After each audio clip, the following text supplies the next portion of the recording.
Seja bem-vindo ao canal Ele Virá. Se gostar desse conteúdo, se inscreva no canal, deixe seu like e ative o sininho de notificação. Agora vamos para o vídeo, e que Deus abençoe seu dia.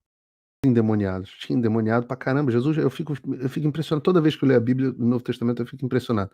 Jesus está andando aí, tem um endemoniado, aí tá andando na outra esquina, tem um outro endemoniado. A gente não vê tanto endemoniado assim, que a gente sabe, né? Exceto os que estão. Daqui a pouco eu vou encontrar alguns lá na Câmara dos Deputados. Bom, em primeiro lugar, deixa-me lembrar que há várias formas de fazer Neston e há várias formas de ficar endemoniado. Tem o clássico, que é o babar o ovo lá, mas a gente sempre pensa no exorcista, né? Eu vou responder a sua pergunta. Não, mas as figuras endemoniadas às quais são referidas no Novo Testamento, principalmente nos Evangelhos, elas são figuras nitidamente, né? Um cara, porra, numa situação quase que de lástima, né? A maior parte delas, sim, mas não todas. Por exemplo, teve uma vez que Paulo estava numa cidade e uma menina só fazia adivinhações. Ela não babava. Aí Paulo expulsou dela o espírito adivinhador que estava nela.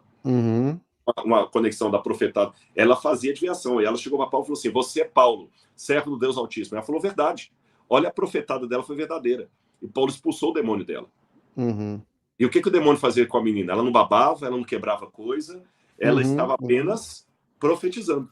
Pedro, uma vez, também chegou para Jesus e falou: Jesus, tem dó de ti, Senhor, que tal coisa não te aconteça. Jesus estava falando do seu sofrimento. Jesus falou assim: para trás de ti, Satanás, eu não tenho parte contigo. Então, vemos ali que há outros módulos de possessão demoníaca. E é uma preocupação, porque os apóstolos ainda falam assim: pô, a gente tentou expulsar demônio no seu nome, você não saiu. Ou seja, uma coisa que era um problema cotidiano. Eu puxei um lado das igrejas pentecostais, agora eu vou para o outro lado das igrejas pentecostais. Claro. Que tem os... Se a profetada não era uma coisa tão comum, pelo menos os endemoniados pareciam muito comuns. Pareciam, porque lembra, os evangelhos estão resumindo o ministério de Jesus de 3 anos e meio. Pô, mas ainda assim, quantos endemoniados você viu na vida? Você provavelmente mais que eu. A proporção é maior, é verdade. Você tem razão. Se bem que talvez no meu ramo eu mais do que você. Mas Mas vamos colocar, mas a sua pergunta ela é feita dentro das igrejas. Onde é que estão os endemoniados hoje? Eu vou responder a sua pergunta contando uma historinha para você. Para você e para todo mundo que está com a gente aqui. Eu tinha um livro que esse eu doei, porque assim, eu estou com um problema de espaço aqui em casa. Todo mundo que tem livro não tem mais onde colocar. Né? Não tem mais onde colocar. Eu já tenho mais livros online, estou com meu tablet ali, do que físico. E mesmo os físicos, já foram mais de 3 mil embora, e tem um monte que vai para o escritório da minha esposa lá em cima, que eu estou invadindo o escritório dela. Exato. Mas um dos livros que foi embora chamava-se Sugar Blues. Projeto Sugar Blues. Apesar do título em inglês, o livro está em português, mas foi escrito em inglês. Sugar Blues é um sujeito que ele fez uma campanha muito forte nos anos 80 contra o açúcar branco, principalmente o açúcar refinado. Você sabe, o açúcar é um veneno, nós temos uma série de problemas com o açúcar. Antes de começar a nossa live aqui, até por isso que eu trazei um pouquinho, eu estava numa consulta, eu e minha esposa estamos passando por uma nutróloga. E a nutróloga está falando dos malefícios do açúcar para a gente, alguma coisa assim e tudo mais. Ele se preocupa muito com a saúde, como adventista, você sabe disso. Claro. E esse autor do livro, ele falou uma coisa que me deixou estarrecido. Que na época dos corsários, que o açúcar é um alimento novo. O açúcar começou com as grandes navegações para cá. Que o pessoal pegou a cana de açúcar e começou a transformar em açúcar. Não havia açúcar no passado. Antes disso não havia. O pessoal não consumia açúcar. Era mel.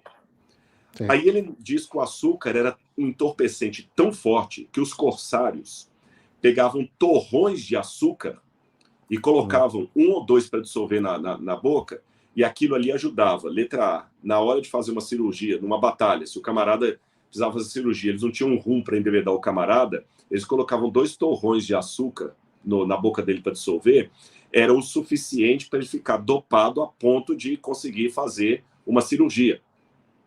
Tinha o mesmo efeito da bebida alcoólica. Outros, quando não tinha bebida alcoólica rum, eles usavam torrões de açúcar para produzir o mesmo efeito do rum.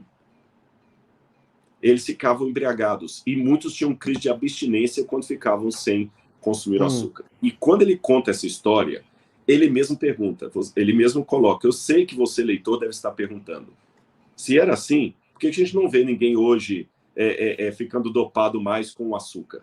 Ele falou o seguinte, simples, porque o nosso organismo se acostumou com ele não para dirimir os efeitos, mas para mascarar os sintomas. Com base nessa parte do livro, eu vou responder a sua pergunta sobre os endemoniados. Hoje, a nossa sociedade acostumou-se mais com a possessão demoníaca, não para diminuir os efeitos que ela tem, mas para dirimir os sintomas que ela apresenta. Porque hoje nós já temos, naquela época, as pessoas ficavam tendo aqueles sintomas de endemoniado, porque havia uma resistência maior do indivíduo ao demônio. Hoje, como há uma passividade ao demônio, ele não oferece resistência.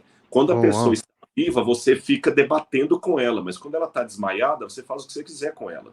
Então, nós estamos vivendo uma geração de pessoas adormecidas espiritualmente, colocando a religião como segundo, terceiro, quarto plano, se tiver na lista de prioridades, não dando atenção para a oração, para a palavra de Deus. Então, nós estamos tendo hoje, em relação aos demônios, a mesma posição que o nosso organismo está tendo em relação ao açúcar. Hoje eu vou dissolver um açúcar na boca, eu não vou ficar dopado como o corsário do século XVI.